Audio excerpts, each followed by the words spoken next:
We're back for MLB Best Bets here on the channel for Wednesday, June 25th. We've got our 5 best bets. We've got games assorted throughout the entire day. And of course, again, we've got the 5 best bets for this 15-game slate. Now, before we get into the video, folks, make sure to hit that subscribe button down below for some more daily MLB Best Bets here on the channel. This week on Greedo Plays MMA, our UFC 317 predictions with Ilia Topuria and Charles Oliveira fighting for the vacant lightweight championship, and also with the PFL, our PFL 7 predictions, Fabian Edwards, Josh Silveira in the main event over there in Chicago, Illinois. Again, both those videos are linked in the description down below. Go subscribe to Greedo Plays MMA. We are less than 100, really less than 80 subscribers away from 1,000. Let's go out and make that happen. Okay, on to the first of our 5 best bets today for the MLB. Kicking things off with some morning action. We've got 2 morning games, or 11 o'clock games. The first being the Arizona Diamondbacks and the Chicago White Sox. Ketel Marte over 1.5 total bases at -105. Okay, this isn't just because of that piece of shit in the crowd from yesterday's game.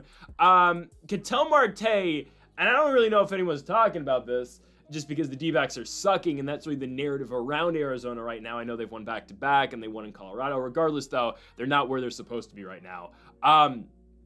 Ketel Marte's been playing like one of the best players in baseball. And it's really, that's not the main story about Arizona right now. It's the injuries, which again, they are stacking up. Corbin Carroll is out. Ildemaro Vargas yesterday got hit by a pitch. He's likely out for 10 plus days. Ketel Marte has been picking up the slack for everybody, and that includes that bullpen that's been horrendous. Guys, Ketel Marte, since June 19th, has hit safely in every single game that he started in, and in every one of those games, he's had multiple base knocks. He hasn't had a game where he's just had one base hit since, a couple weeks or over a week ago. This has been an insane week stretch for Ketel Marte. The average has gone from 280 up to 320. Marte, 15 home runs in the season, 32 RBI. But yes, the extra bases are really big for him right now. In back-to-back games in Chicago against the White Sox, Marte has gotten extra base hits, both of which on Monday and Tuesday have been home runs. Pitcher tonight for the Chicago White Sox will be the righty and Sean Burke. Again, I'm a big fan of the young guys for the White Sox. Do not get me wrong, but Burke's going to get hit up. He just is. Even in starts where Burke's really good, he's going to give up hits, which obviously allows for opportunities for us with the switch hitting infielder and Marte to get on base, put balls in gaps. There are going to, again, my overarching point about Sean Burke is, even in his best starts, there are going to be balls that are put in play. His last start was actually really good. June 19th against the St. Louis Cardinals, Burke goes 5 1/3 innings, 4 hits, 2 runs, 7 strikeouts. That's a really good start. Actually, only one of those 2 runs was earned, so a really good start for Burke. But Marte has been one of the best hitters in baseball, and I'm surprised the line is only at -105. I was actually expecting something way worse. I was expecting like a -120 for Marte, just because of the way he's been hitting the baseball. Again, let's detail everything on this long road trip the Diamondbacks have been on. Starts in Toronto, the final game of that 3-game set. Marte goes 3 for 5 at the plate. Next game against the Rockies, he goes 3 for 6. Saturday against the Rockies, 4 for 4. Doesn't start on Sunday, comes back Monday against the Sox, 3 for 6 with a home run. Yesterday, 2 for 4 against the White Sox with the home run. He's been great at the plate. There are rarely times where Ketel Marte faces a bad matchup. Partially, again, that's because he's a switch hitter, but that's just how good of a hitter Marte is. OPS over 1,000, average at 320, OBP 420, slug 610 for Marte. Again, right now, currently as we stand on June 25th, there are not many players right now that are better in the sport than Ketel Marte. He had a month-long injury that he suffered in DC in early April. He was out for about 4 weeks. He's returned, obviously struggled to find his footing some, as we saw the average dip all the way down to 246 at one point in time. But Marte has completely built himself back up. The D-backs, again, they do still leave a lot to be desired as a whole team right now, especially with their pitching and with their bullpen. But hey, they have won 4 out their last 5 games. They have won back-to-back in Chicago, held the cash for us yesterday. Don't know why the odds were where they're at yesterday for that White Sox D-backs game, but we're not playing a money line here. We just need Ketel Marte to pick up multiple bases today, and I think he's going to do this with one swing, but even if not, Marte has gotten on base repeatedly over this last week. And like I said earlier, there's not been a game in which Ketel Marte hasn't gotten multiple base hits in the last week or in games that he's started. I'd expect him to get on multiple times here against the White Sox. I don't think Sean Burke is locked down. I think he's good. If this was Shane Smith, then I would be a little bit concerned because I think Smith is much better. I know Smith's last few starts haven't been good either. But I think we're okay here against Burke. I expect Marte to see a lot of success. Minus 105 just feels weird to me. I feel like the odds should be, not as great, but we'll take it. And on top of that, right, Ketel Marte is going to prove whoever said that in the crowd yesterday. I think he's going to be on a mission tomorrow, and I think he's going to stick it to whoever said that shit yesterday. So expect Marte. I think we might get a homer in the third straight game. Marte's been killing the ball in Chicago. He was killing the ball at Coors in Denver, obviously, against the Rockies last series. I think we're fine here. I'm going Ketel Marte over 1.5 total bases here at Comiskey over in Chicago, Illinois. U.S. Cellular Field, whatever they call it. I don't know what it's called now. Anyways, guaranteed rate? I don't know.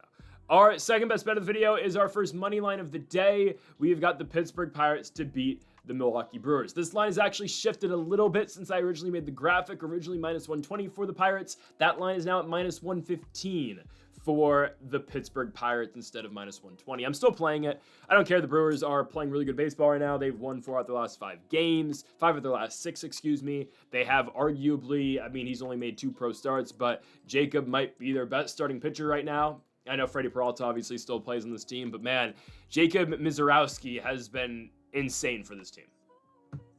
11 innings, 2 runs. Yeah, 1.64 ERA. The guy's been electric. He's 6'7". The velo's there. He's nasty. The breaking stuff. That slider that he pitches inside to rights, and to lefts. Oh my goodness. Ooh, he's nasty. He is gross. But who's the best pitcher in the major leagues? Paul Skeens. And guys, I think I can say this now pretty confidently. Tarek Skubal is still great, don't get me wrong. But after Tarek Skubal gave up home runs to Brent Rooker and Denzel Clark yesterday against the Sacramento Athletics, I can now say I believe Paul Skeens is the best pitcher in Major League Baseball right now. Okay? That's really all I need to say. Skubal's good, but Skeens is undoubtedly the best pitcher in Major League Baseball now, I think. I just think so. And I don't care what his record says. He's 4-6. That's crap, okay? The guy's got the best ERA now in all of baseball.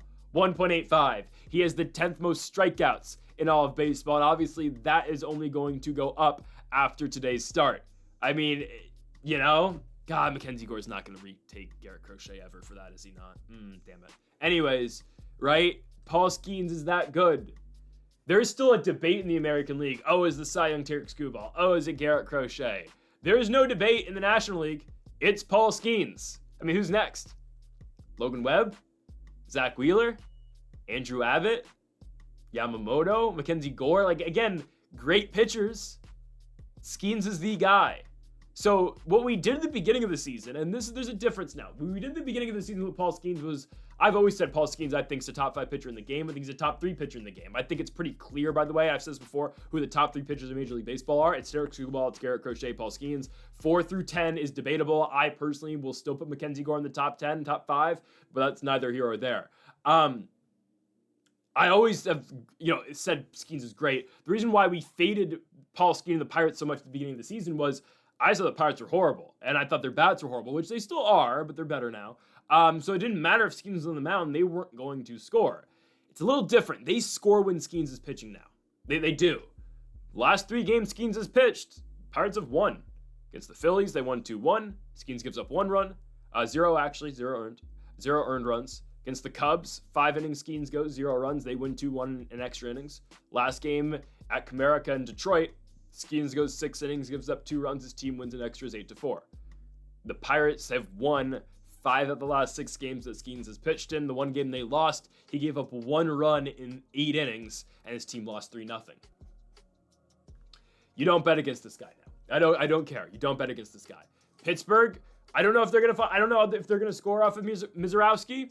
They're gonna score eventually. The thing I will say here is, ultimately, guys, and this is just baseball, whoever scores the most wins. Okay? Obviously. I don't think the Brewers are scoring off of Skeens at all. I don't think they're scoring a run. I don't think they're getting 1. Last time Skeens pitched against Milwaukee, went 6 innings, gave up 1 run. Okay?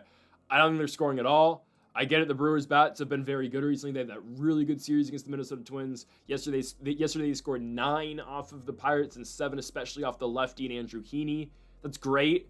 Again, I see this all the time too. We said this when Skeens pitched against the D-backs, like, all right, this is an electric team. They're an explosive offense. It's a different story when Paul Skeens is on the mound. It's just different, you know? There is something to note, I guess, today with the Pirates lineup. Like, I don't think O'Neal Cruz is playing today. He got pulled yesterday because he lost track of outs, like Pete Crow Armstrong actually did as well yesterday. Just rare and weird. But O'Neal Cruz got pulled from the game. I assume they're going to sit him for a day, so no O'Neal Cruz today, which kind of hurts us a little bit. He's still a 200 hitter. Obviously, the power's there, but, like, that's not going to kill us that much. Likely, if I had to guess, is Alexander Caniaro, who's going to replace O'Neal Cruz. He's the guy who replaced him yesterday, so there's that. I think we're fine. Brian Reynolds, oddly enough, has really shown up and hitting-wise in Skeens starts recently, so I think that happens again today. Mizorowski's great, don't get me wrong. He's really good. Paul Skeens is just the best pitcher in all of Major League Baseball, and now I've come to the conclusion, and this is what we've been doing recently, we don't bet against the best pitcher in the game, especially when the odds are close to even.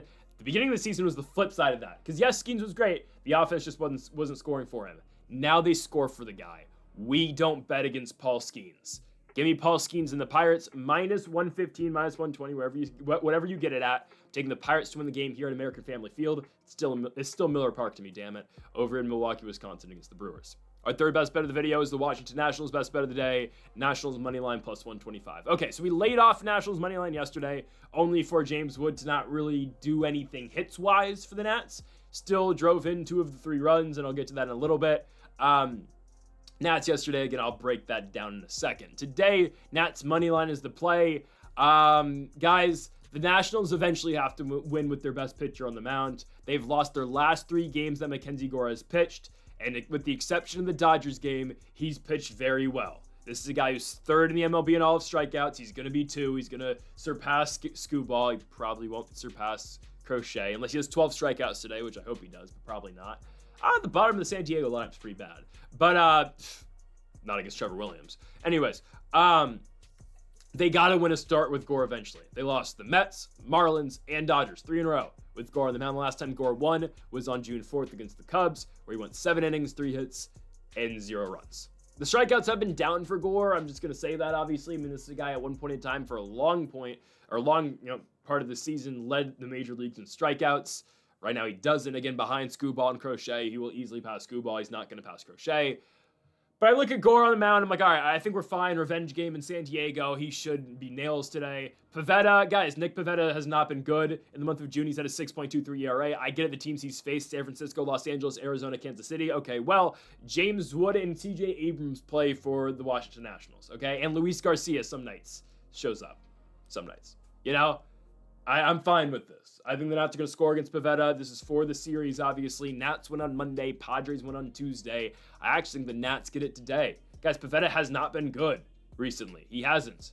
You know, he had a really hot start to the year. Pivetta, through the months of March and April, had a 2 ERA. Month of May, 4 ERA. Month of June, again, so far, 6.23. I'm fading this personally. I am. I think Gore's going to walk up and down this lineup. And I think the Nats are going to see a lot of success hitting Pivetta. Obviously, a lefty-heavy team right now, still with the Dylan Cruz injury. So that means you're going to see Dalen Lyle. You're going to see Josh Bell. You're going to see, obviously, Lowe and Garcia at the top of the lineup as well. Same lineup that we saw yesterday, in a game that they probably should have won. But Trevor Williams happened. And guys, Trevor Williams needs to learn a lesson that I learned, and probably a lot of you who played baseball at one point in time learned a long time ago, okay? So back when I used to pitch, back in my heyday, my junior year of high school, I knew what I was, right? I'm not going to blow anybody away with velo. I'm probably, I'm not going to strike anyone out with any breaking stuff. So I just got to be a pitch to contact guy. So I got to the mound my first game, my junior year, and I realized, okay, I'm getting hit pretty hard, and all of a sudden, I've lost control. If those things happen to you, that's not a formula to success. So when that happened, my coach came to the mound, my manager came to the mound, and told me, all right, bro, get your ass the back in the outfield. And that's what I did. I went back to center field. I went back to, to emulating my inspiration at the time in center field, Victor Robles. But still, that's what I did.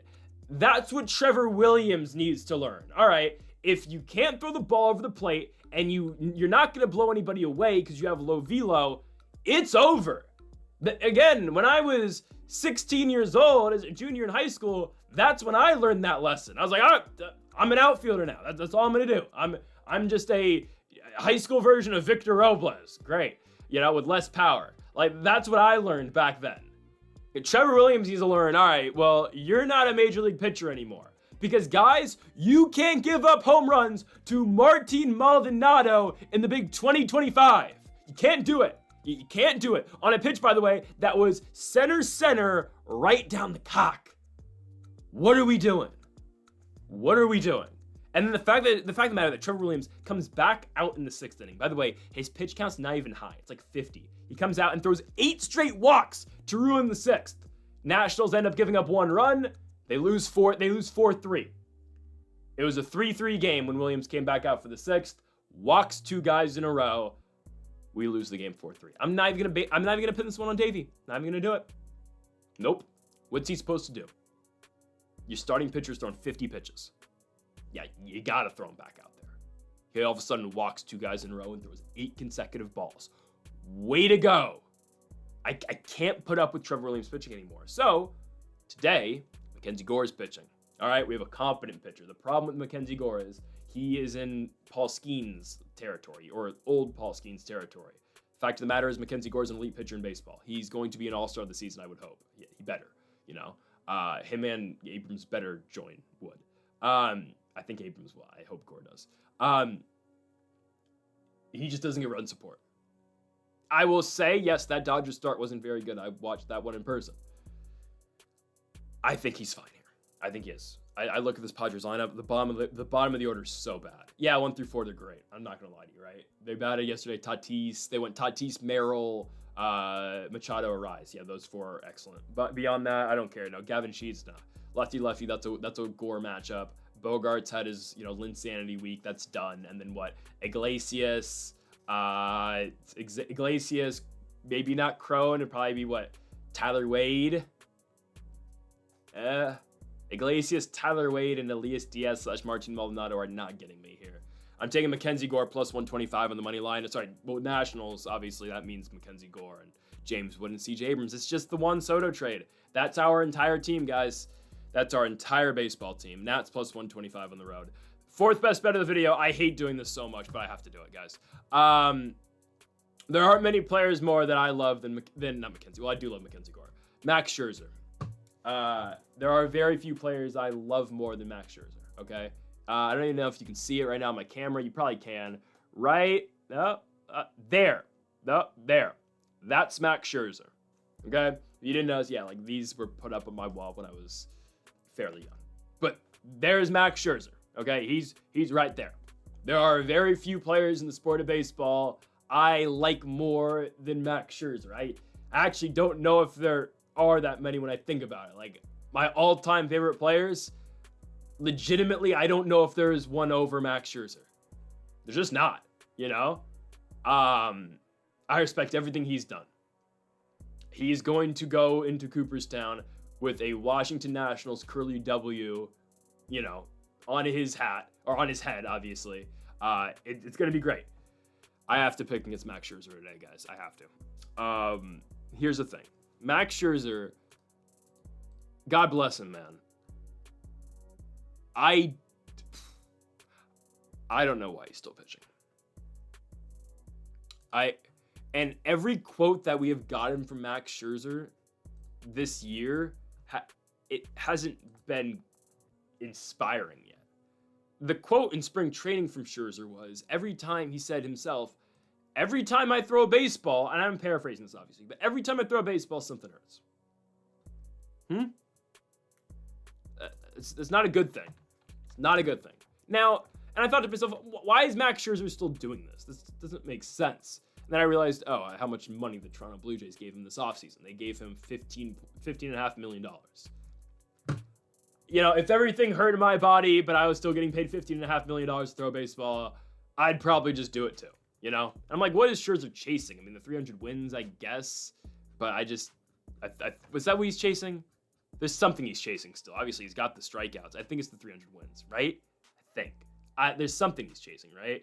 No, he can't even get 300 wins. He's got 216. I don't know what Max is chasing. It's like, I know Verlander is chasing the 300 wins. He's got 0 this year, by the way. But like, what's Max doing at this point? He's got 2 rings. Not like he's chasing that anymore. He's the best pitcher, I personally believe, of his generation. You know, he's a no doubt Hall of Famer. So the quote in spring training was, again, everything hurts. And then recently, the last quote he gave 3 days ago when they confirmed that he was going to be activated from the 60-day IL. What is this? Max says, "My stuff is fine. I'm trying everything I can to manage the thumb and make sure I recover. There's just no knowing. I just got to get out there and pitch, obviously, in a game." I don't know what Max was doing. I don't know. His only start of the season against the Orioles, went 3 innings before he had to exit that start, 3 hits, 2 runs. Oh man, he's 40. I don't know. I just hope nothing bad happens to Max. And it's not like even like, oh, I'm scared to watch Max Scherzer pitch. It's just like, I just hope he doesn't finish the year with like a 10 ERA. He's not going to. I just hope like we don't see like a Kyle Gibson happen here. It's not. Scherzer's too much of a competitor. He's too much of a competitor and too good for that. And I think Max will actually be fine as the season goes on.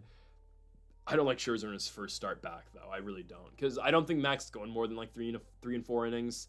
This is really just a get right start, I think. I'm pretty confident Max did not do any rehab starts, right? Did he do a rehab start? Because I did not hear a damn thing about it. Oh, okay, he did. He went to AAA. I'm surprised that did not get that. Yeah, okay, obviously he did. I'm surprised I did not see that anywhere. He went 56 pitches over 4 1/3 innings. I mean, again, it is what it is. By the way, that quote again that I just read is after the rehab starts. That doesn't sound good. That's why I just assumed he didn't do a rehab start if he's given that quote, because he's already gone out there and just done it. I don't like it, man. I don't like it. The guards, I mean, this isn't a lineup that's going to really make you pay, I'll be honest. I mean, they've got guys like, hey, shout out to the Lane train. Lane Thomas went yard yesterday. That was fire. Manzardo, I believe, went yard too. I always talk about the 2 guys at the top of the lineup that I'm always scared about, especially the Nerfies. They're 2 great hitters, Steven Kwan, Jose Ramirez. The rest of the lineup, oh my goodness. But hey, if Lane Train, who batted second yesterday, can do what he did, and obviously, again, he's really only going to do that against left-handed pitching. But if Lane Train can contribute that's big time, man. And Lane Train homered against a righty, too. That's huge. They kept him in. Yeah, I don't know. I think the guards are going to win this game. The Jays scored 10 yesterday. There's some regression due. Gavin Williams, guys, has been really good recently, and I don't think that's getting talked about. Gavin Williams is a sub-2 ERA in the month of June. His worst start, he gave up 3 runs in 6 innings of the Astros. His last start against the Giants, he goes 6 innings of shutout baseball. 6 innings, 2 hits, 0 runs. It's good stuff. Gavin Williams has been really good. And again, I think for me personally, there are too many question marks around Max Scherzer. I think as the season goes on, legitimately, I think Scherzer's going to be fine. I think he's going to. I think he's, again, I don't think he's ever going to be All-Star level. We know he's not going to be All-Star level anymore. I think he's just a back-end starter at this point in time. Let's just be honest, he's 40. But again, credit to the guy for doing it. Hell, the Jays will maybe, I hope they find themselves in a playoff spot this year. There might be a time where Max Scherzer is, I kid you not, pitching a Game 3 of the wild card round this year. That might happen. Would he get the ball in Game 3? I mean, I assume they'd make him, Gausman, Berrios, Scherzer might get the ball in a Game 3. They'd probably give it to Bassett. I don't know. Right? But there's a chance, like Max or an ALDS, if they're there, Max Scherzer's getting the ball in game number 4, right? That's what he did in the World Series, right? He got the ball with the Rangers, even though he wasn't a high-end guy back then. Well, kind of, right? I worry about Max sometimes. And in this spot, I don't like Scherzer here. I think he'll be fine as the season goes on. But right now, yeah, I am going to side with the Cleveland Guardians to win at -110. Final best bet of the video, our Nerfy of the day. Phillies Astros. So whenever we do Nerfies with the Phillies, and we hit on the Nerfy yesterday, by the way, whoop whoop. Shout out to Chase Burns striking out the side his first inning of baseball. It's great. Of professional or Major League Baseball. Awesome. Shout out to Carlos Rodon as well. Our Nerfy today, and we always get screwed with Phillies Nerfies because of Kyle Schwarber, but I think there's going to be no runs scored in the first inning today, okay? There were no runs scored up until the 8th inning yesterday. It was a 0-0 game going into the 8th. It was a solo home run by Cooper Hummel that ended up winning the game for the Houston Astros in the bottom of the 8th.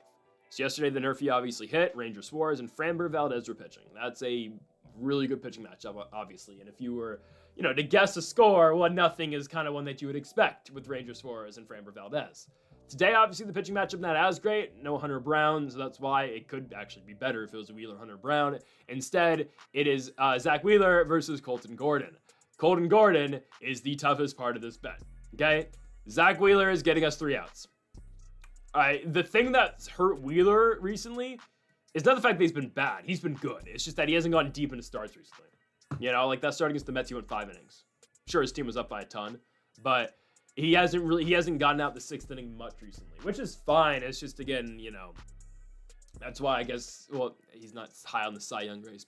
Actually, no, he's second in the Cy Young race. In fact, he's just not there with Paul Skeens because Paul Skeens is just on another planet. Anyways, he's not giving up a run to the Astros lineup in the 1st inning. Jeremy Pena just signed with Scott Boras. That's great. Get ready for opt-outs after 4 years and waiting till the very last second to sign a contract in free agency. James Wood, you better sign an extension. Isaac Paredes, Jose Altuve. I'm not scared.